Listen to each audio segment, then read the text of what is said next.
Well, hi, and thanks so much for joining me here. I've got a couple of tubes on my bench here we're going to take a closer look at. These are the two output tubes from the Nordmende radio that I've started working on. This is like a left channel and a right channel output tube, and right away you can see quite a difference in them. One has a black top and one has a white top. The white indicates gas has leaked into the tube. Here's another example I have sitting here. So when you see white like this, you can look for some kind of crack in the glass that has allowed air to come in. Now what I'm interested in doing here is looking more closely at two things. One is the wear and tear on this tube, because I'm going to open this tube up. This one I'm going to keep. This tube's still operating. And see if we can see any kind of degradation, wear over time or something like that by looking inside the tube. I'm not so sure that's the case, but I know a lot of these output tubes have a characteristic where they build up a black soot, I guess I can call it soot, on the inside of the glass. And I don't see any of that on here offhand. But maybe there's something going on deeper inside. And just looking at it, this looks like two tubes in one. Well, we're going to find out. So let's take a close look. Before I pull it apart, let's take a closer look at it here.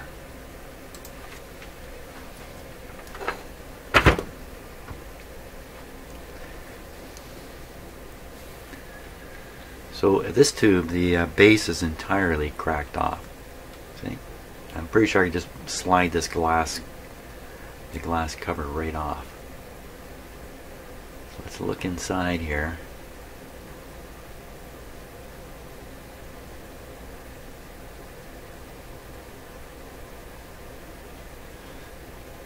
You can see the heater. Is there two of them? Yes, there is. So this is a double tube. I didn't realize that. Have to look more closely at the schematic.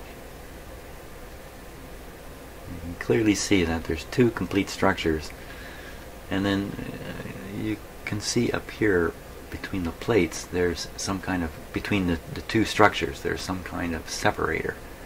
That shiny piece of metal there. Wow. Dirty fingerprints on here.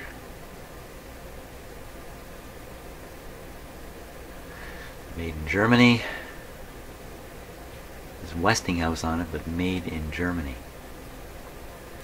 So I don't see anything unusual in there. I don't see any black.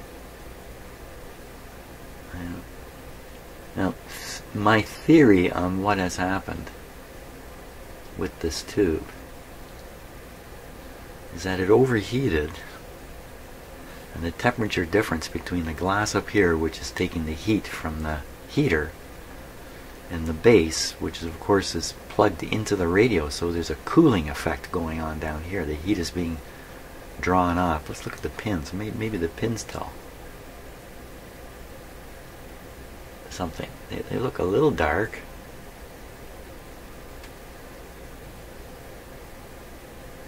Compared to the other tube.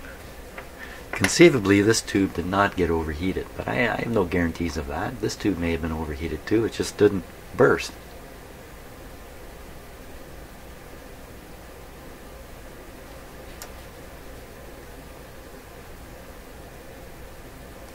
Well, I don't think they're different. There's nothing dramatic there anyway.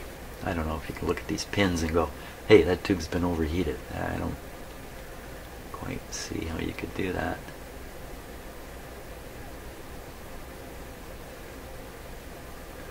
So another failure mode for this would be a small crack appeared in the glass.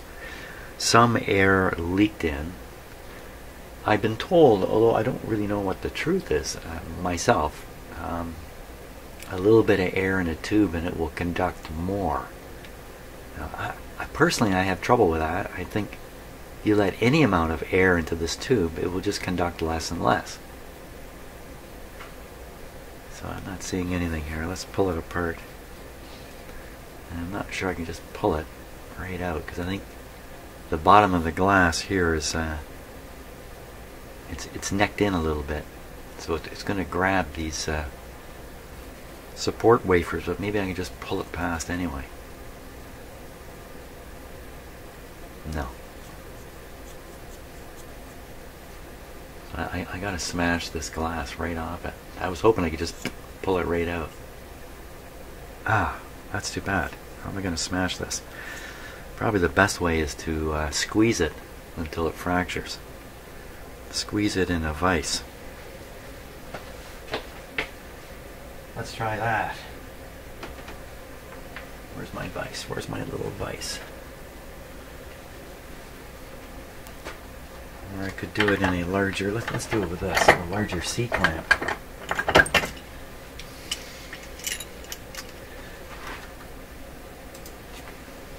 And my small C-clamp is a counterweight on my crane camera there. We're just going to try and fracture it with this.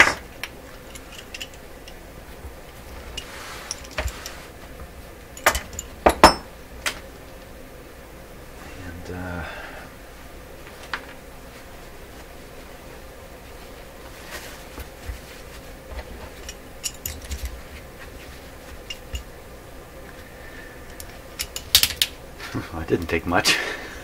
Okay, I didn't even feel it.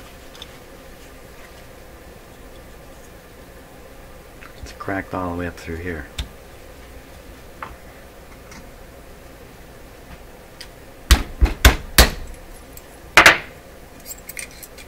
There we go.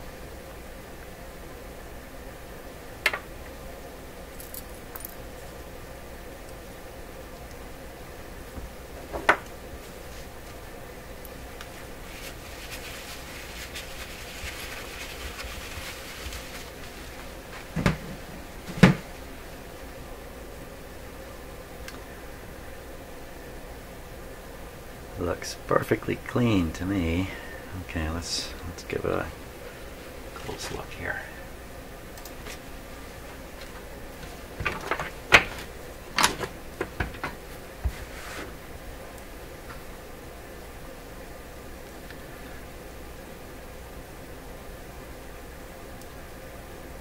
So I'm looking for any black stains, deposits, any evidence of an explosion, a pop. I'm looking at this top material here. It looks perfect.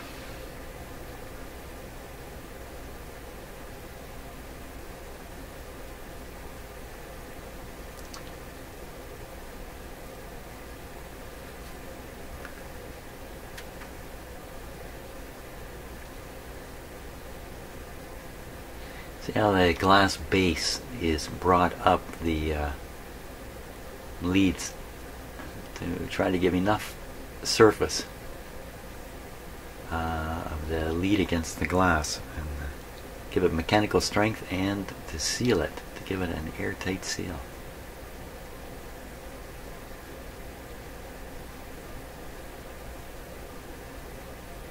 Nothing unusual at all. There's that metal piece in the middle.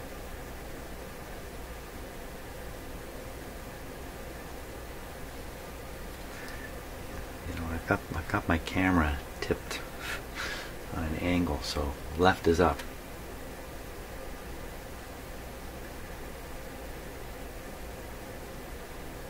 Okay, let's see if we can separate the let's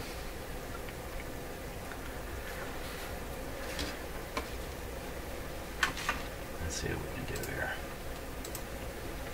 So what I want to try to do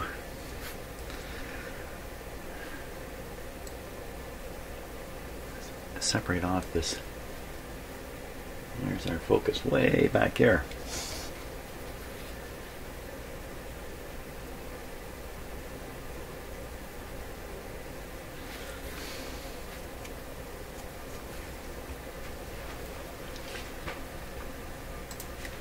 Let's fix it this way.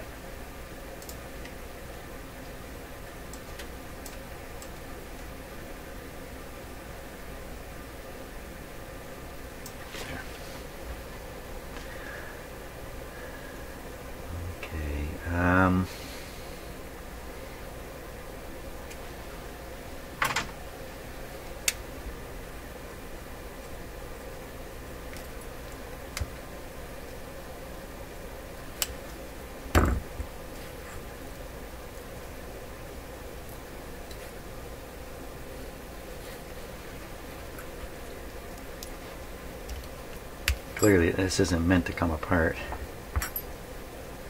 Of course.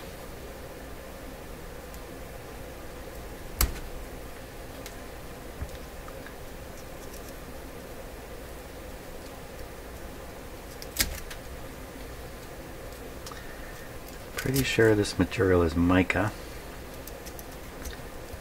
There's nothing dangerous about it, as far as I know.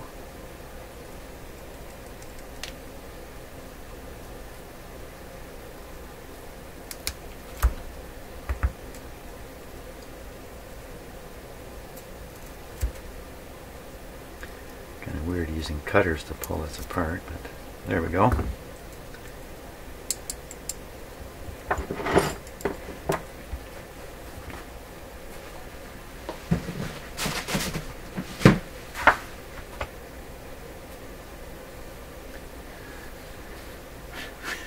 The left. Okay, left is up.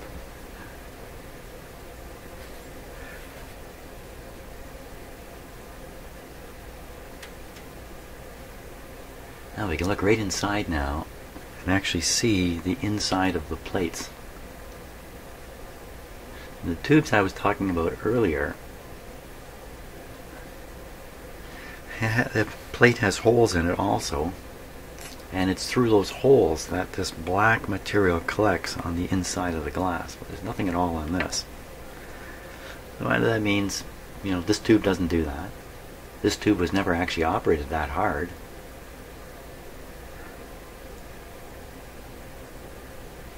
It's kind of driving me nuts here.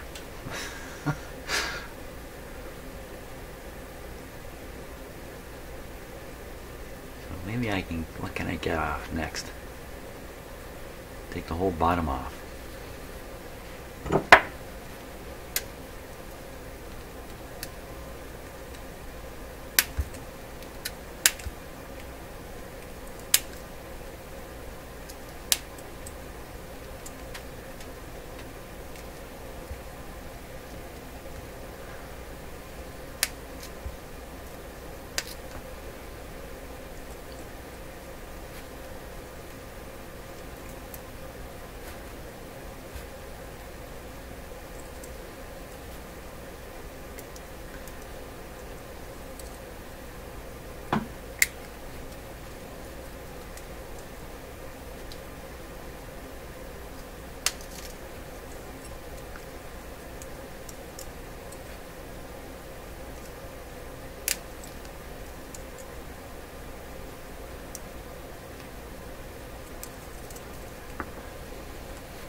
Okay, so maybe I can separate them now into two. Oh, that's interesting. Now the plates are not continuous. The plates are counting on this. Really? That means they're tied together. Is this really two separate tubes? So I'm thinking you would use this in like a push-pull arrangement.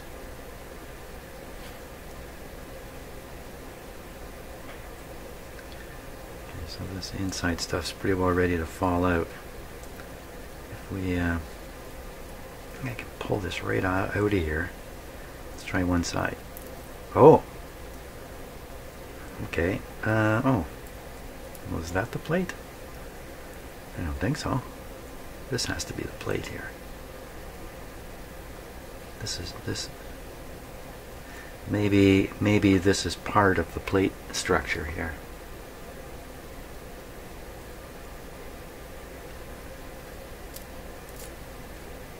Now look inside. Hey, look, there is a little bit of. Can you see? It's hard to see in there. See, there is a little bit of brown kind of built up. Left is up, left is up. Right around those holes.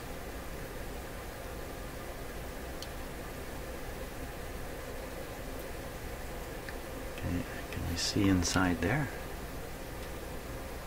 Not really. Okay, so this piece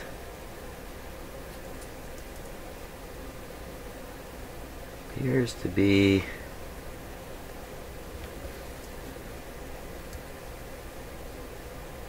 looks like little tiny spot welds holding these things together. Oh, there's an interesting color effect right there. Look at that. That purpley blue color there. Same thing on the other side, only not quite as much. Oh, all around there, up at the top. That could just be, you know what, that could be just a heat effect. It's possible. The colors, they're rainbow colors, so there's some kind of very thin film that's formed on the metal. That's my impression. And it's causing some light interference effects, giving us that bizarre rainbow sort of look. Pull this one off.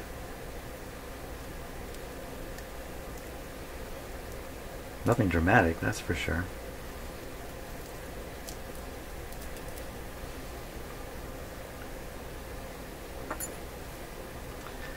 Okay, so we see some color changes right. Oh, now, oh,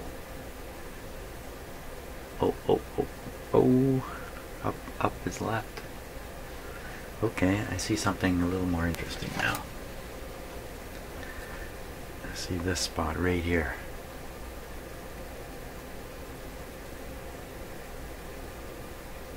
I see there's a lot of heat effect here, whatever the effect is.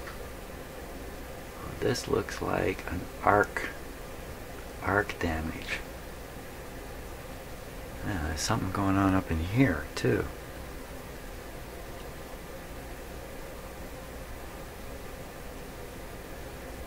I may want to put this under the microscope. It's pretty tough to look at something like this, but why don't we give it a go? See what you can see in there. Actually, it looks very dark all through here. And the other side, very dark all through here, the very same. But the other heater, no, you know, it's not really the, I don't know what I'm looking at here. That's probably the white part's probably the cathode, and then around it is the grid. And the heaters are actually inside there.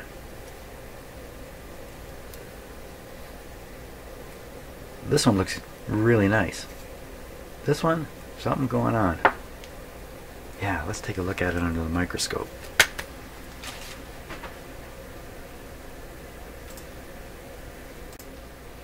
Okay, I've got it under the microscope here. I think I'm almost looking at exactly the right spot here. Oh my gosh. So, well, this is going to be a little tricky, isn't it? Of course, I'm focusing up and down the wire grids that are in there. What is that thing? It's a jewel bestudded something or other. I don't know what that is. Okay, let's see if we can move this now and sort out what we're looking at.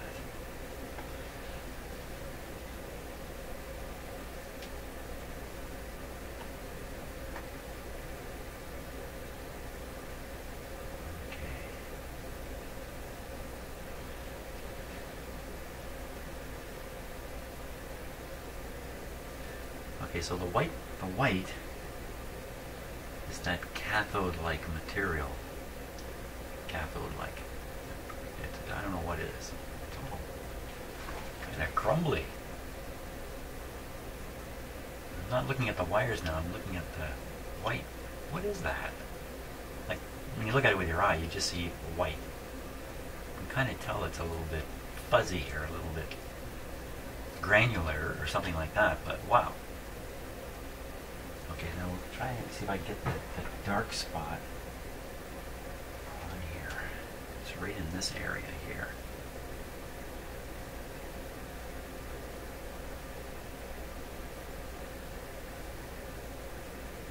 And did the wires change color there?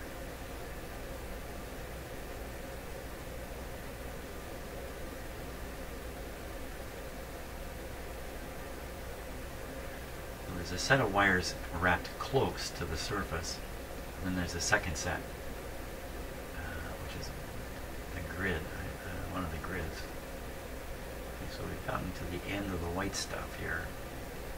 It's pretty hard to figure this out, isn't it?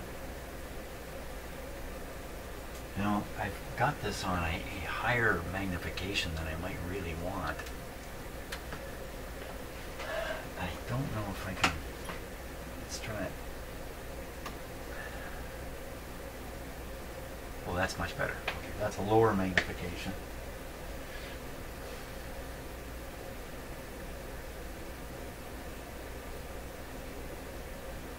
So again, we're looking for the burn spot.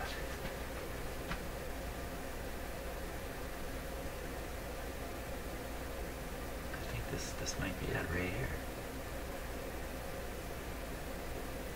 Look up further. Now the material looks really pretty good. Looks good and consistent. Go all the way to the other end. That's about as far as we can go there. Yeah, the material looks pretty consolidated, being the right thing, and then we come down here. That's the end of it right there. That's not the burned end. Let's go to the other end. This way to the burned end.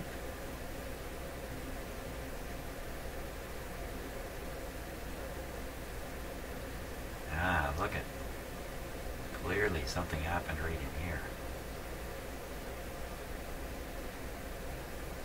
Well, what could that be? That could be a hot spot. It's just disturbing this material. I don't see, like I'm looking for burned wires or melted wires or something that would indicate a short circuit occurred in here and the tube went like that. What may very well have happened is the tube just got really, really hot, doing this kind of damage perhaps. And then there was no electrical short circuit in the tube itself. It just got so hot the glass broke, and when the glass broke, the radio stopped because air went in. Now, so it'd be hard for me to tell you. I'm looking at a wire, one of the wires that's close. Maybe I can describe which one it is. So if you look at the closer wires, the ones that are in focus now, and you start at the bottom of the screen, you see one full wire, 1, 2, 3, come to the fourth one, and it looks like, it doesn't look the same. There's a little shiny area there, if I can call it that. Maybe an arc there. The other wires have this consistent grayish tone to them, but that one looks kind of copperish right in that area there.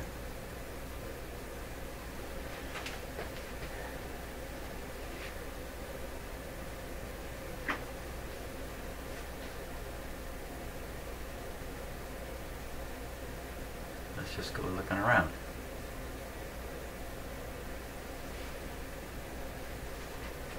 Okay, so we're looking up near the top of the tube now.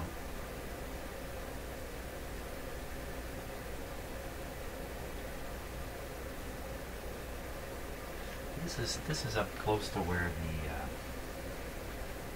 the getter was. I'm going to move the whole tube here. Those are my cut marks where I cut the top off.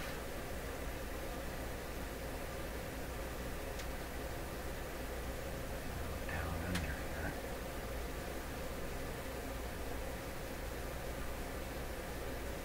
This is the very top end. It looks a little bit distorted too. Okay, I'm going to flip this thing over now. We're going to look at the good one. Theoretically, or assumably would be the right word. Good one. There's the good one.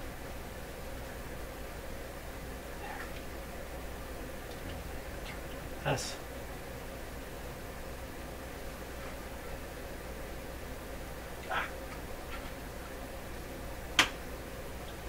A little awkward here. Hey, you know what? I can pull these parts right out. Pretty sure I can.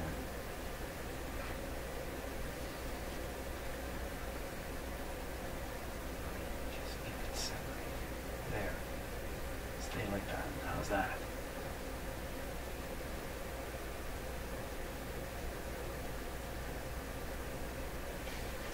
See, the microscope is bumping into the sample because of its odd shape.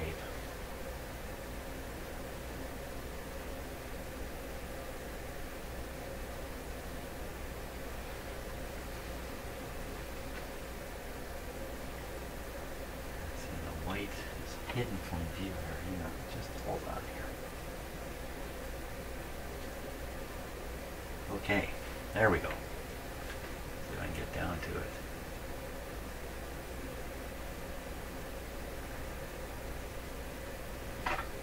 Okay, now we can zoom along here. I get down towards the end and see if it's. See, it's not disturbed at all. It's really hard to see here. But the point is, the other...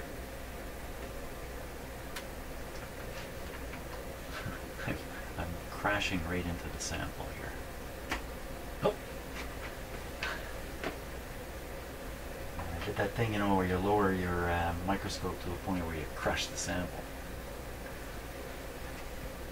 Yeah, see, that looks really good compared to the other side. This is probably some kind of material that is applied to the cathode that helps it emit electrons better than just ordinary steel or metal or whatever metal would be. Really nice view of the wires on this side. Let's see if we can do that on the other side.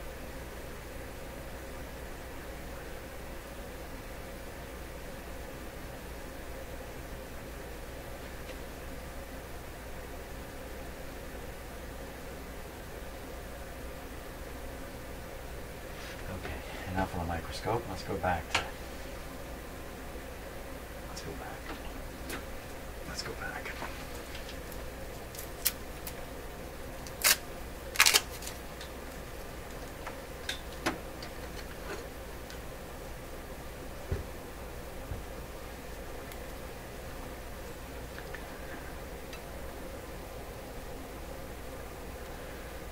Okay, I'm going to take this off. The whole thing's going to come apart into its separate pieces.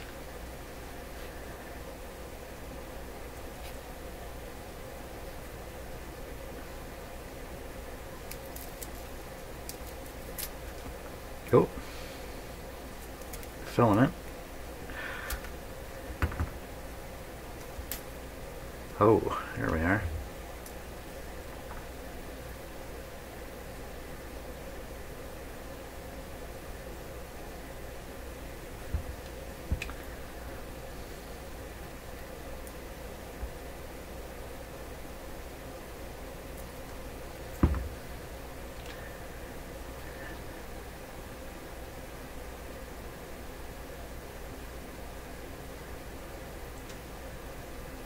Black right inside it.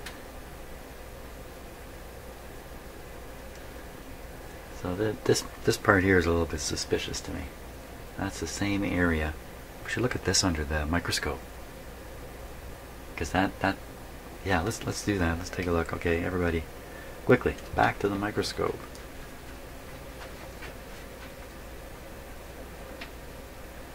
Easy as that.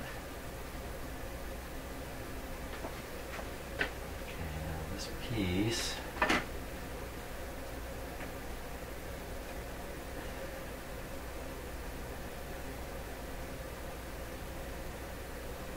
It's right in here. There.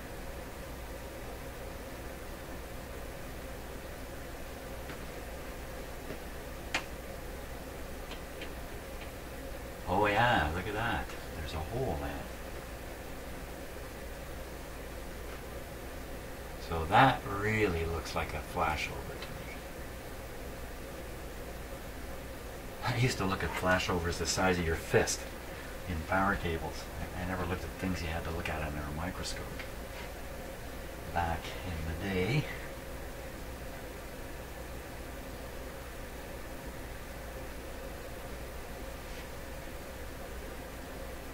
Just change the lighting a little bit.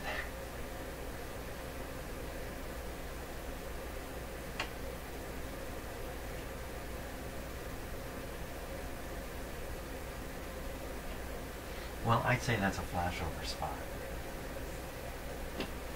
Okay, before we go. Yeah, look at all this other goody stuff. Let's just scan it here. 1 second. Ah, clicked the wrong button on my computer. Starting up a chunk of software I don't need. Here we go.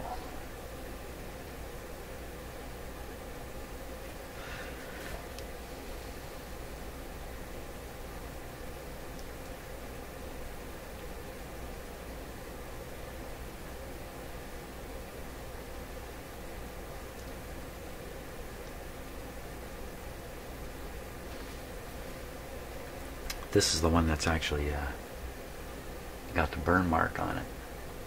You can still see it right in there. I throw this under the microscope. Well, it looks like there's lots of spots on it.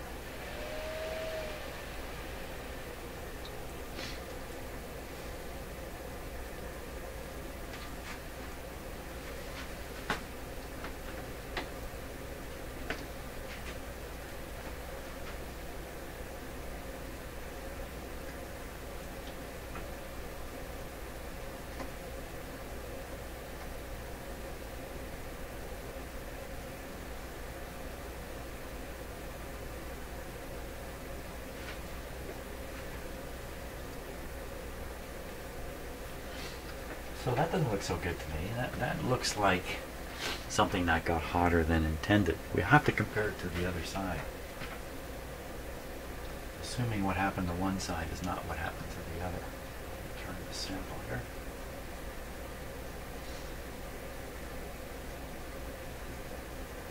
There we go.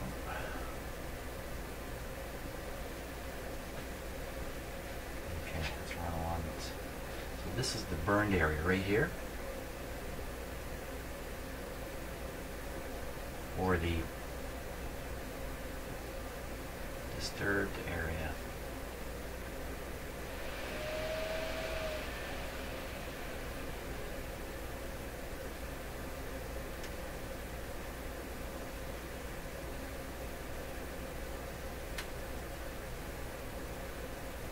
Now, I distorted the wires in here. I'm sure that's my doing when I took it apart. They're kind of caught on the not much holding that powder onto the cathode to the other end.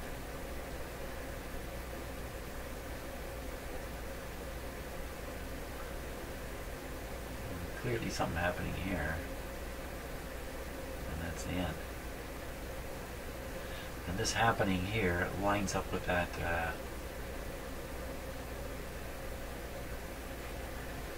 okay, lines up with the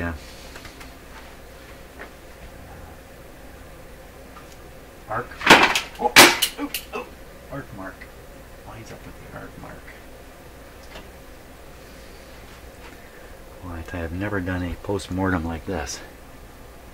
I don't think. So here's the heater. So this heater actually has been pulled out of the one with the scuff mark on it. Let's see if we can see anything going on the heater. Oh, I gotta stick this under the microscope too.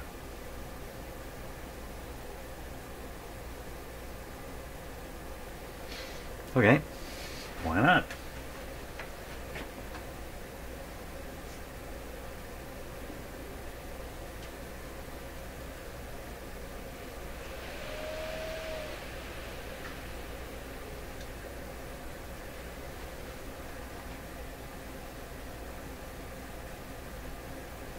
Now, it's not quite what I expected to see.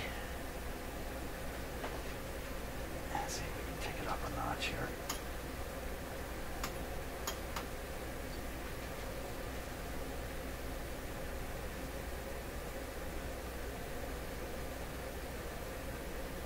What's inside there? Maybe we can see at the very end. Right where the see if we tricky on that. There. I gotta flip the sample around a bit. Okay, so I broke it.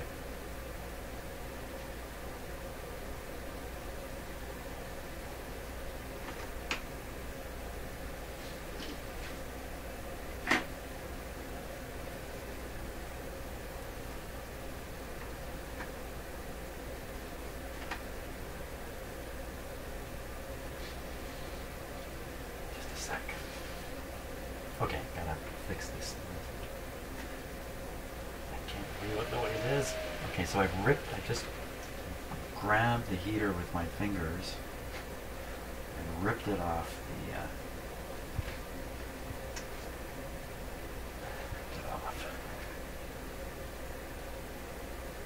Okay, so now we're at the end of the heater.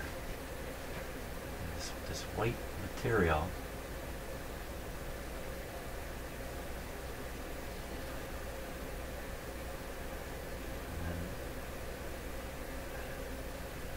So this is like the bottom of the heater where it comes out of the cathode.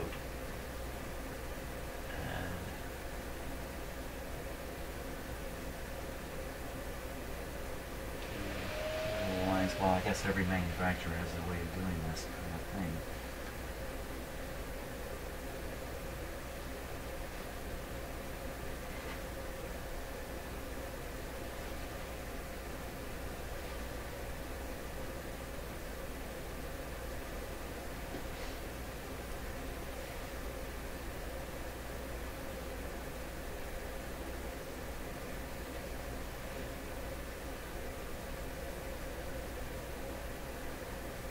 Hard to get a look at that. Nothing spectacular there, but it's interesting to look at these things even just once, because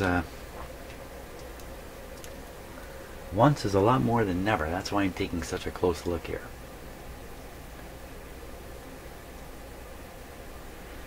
There's all the different grids.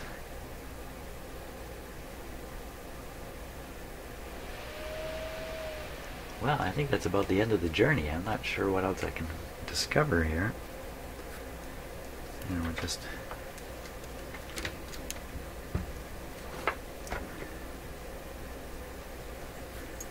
pull it all apart here.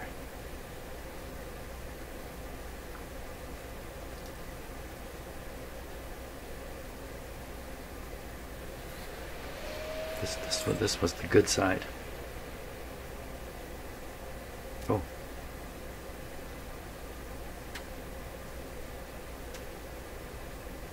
It's being shaved by the wires here as I pulled it out.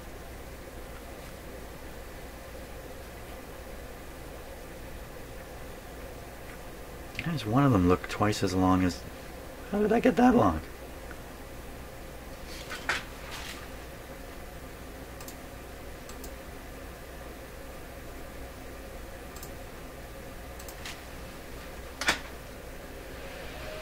That's from one side. This is from the other side.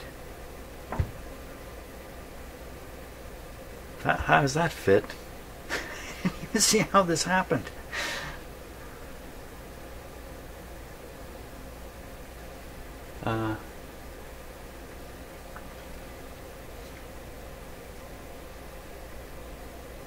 Oh, okay, I got it. Cathode and heater. At a glance, it looked like the same thing. There, okay. So there's a good look at the actual cathode. Right there, that's not a good look. Here's a good look.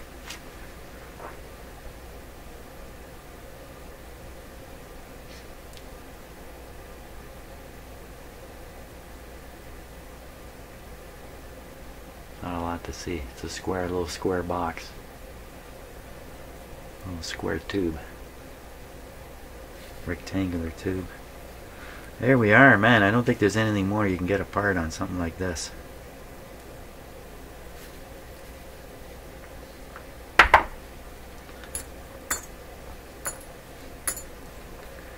There's your tube.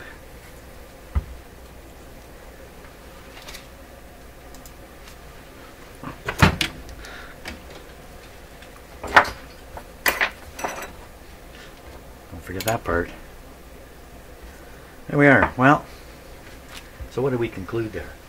Okay, let's see. Internal arc. Internal arc. Well, I'm not sure what to say. It seems to me that once air gets into a tube like that, the chance of an arc goes down. That's what I think. But maybe I'm wrong in that.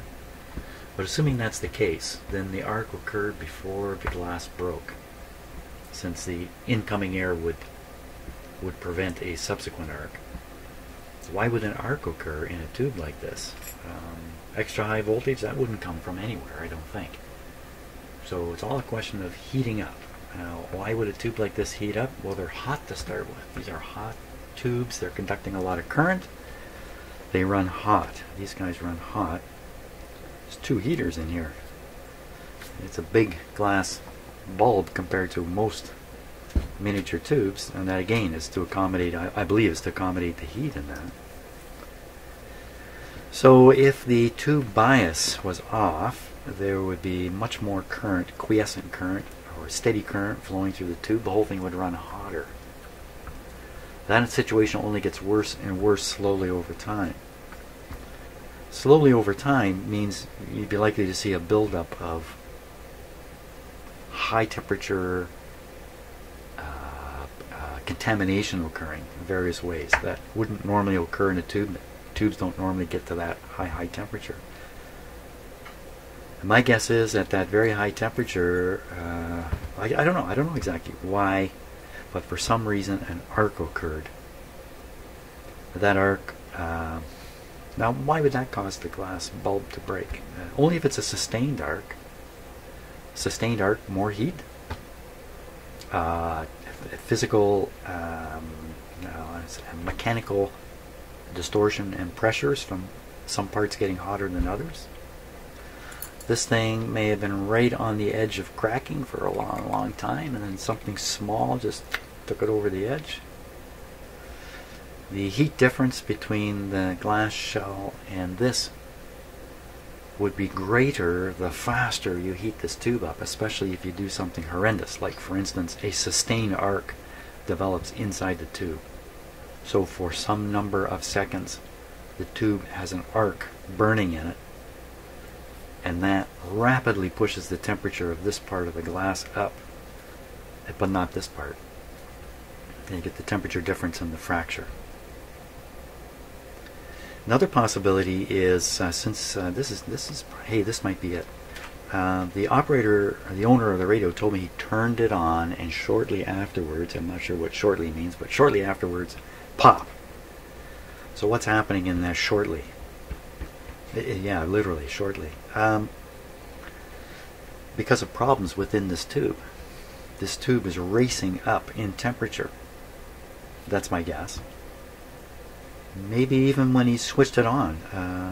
You know, when you initially switch on a tube, the B plus can be high. Once the B plus shows up, it can be high for a while before it drops. It all depends upon the rate at which heaters and tubes start conducting. So what's all that mean? On startup, you can have rapid heating of the upper part of the tube, and this part would be cool, sitting in a cold radio chassis being cooled.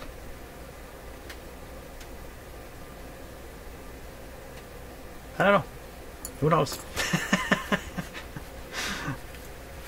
I'll have to finish the report with conclusion not reached. Well, anyway, thanks for watching all that. It's a bit of a long video as the tube comes apart, but hope you got something out of that, and see you on the next video.